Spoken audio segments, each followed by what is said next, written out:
If elected, what would you do to help continue to promote job growth and grow Florida's economy? I think the most important thing that the state can do is make investments in diversifying our economy. We are a very service-based state, very tourism-driven economy, and I think making investments in the industries that we've already started, really making investments in like healthcare. We have world-class healthcare system and research facilities, expanding those, but also looking at other options and other alternatives, manufacturing, especially with alternative energy like solar panels and those kinds of things, but really, and also investing in education, vocational programs that will allow people to begin working right after they graduate high school. And of course, economic incentives, bringing back the film incentive program. That was a very good job creator.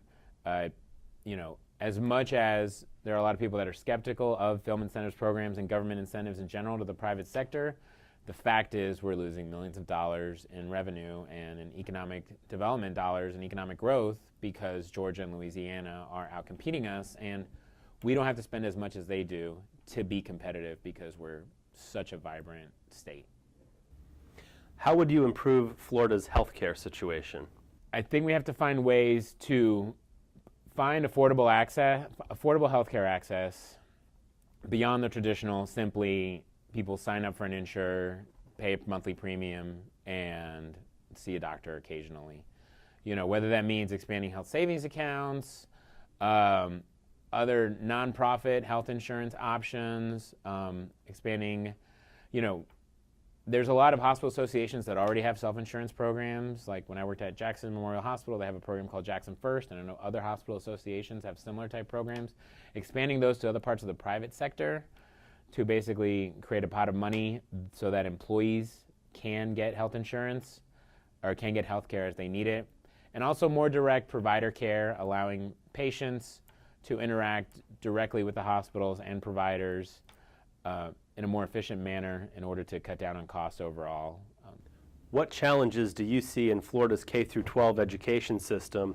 And if elected, what would you do to address those challenges? The biggest challenge right now is the standardized testing regime that we have in Florida and the focus on college prep. It is leaving behind a large group of students who frankly are not prepared to handle the kinds of pressures of standardized tests and succeed on them, even though they may succeed on in other academic programs.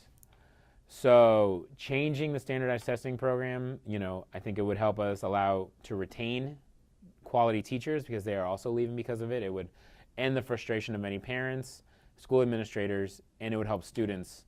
But overall, not so much de-emphasizing college prep, but looking at other options in terms of preparing people for the workforce, understanding that vocational programs and other programs around workforce readiness are important and should be implemented again in high schools. Frankly, we don't really have them.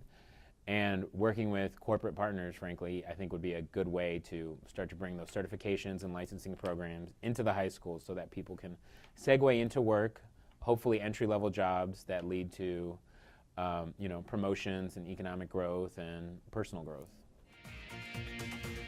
My name is Alex Barrio. I'm running for Florida House District 48 in Orlando, and you can find out more information about me at www.yourbarrio.com.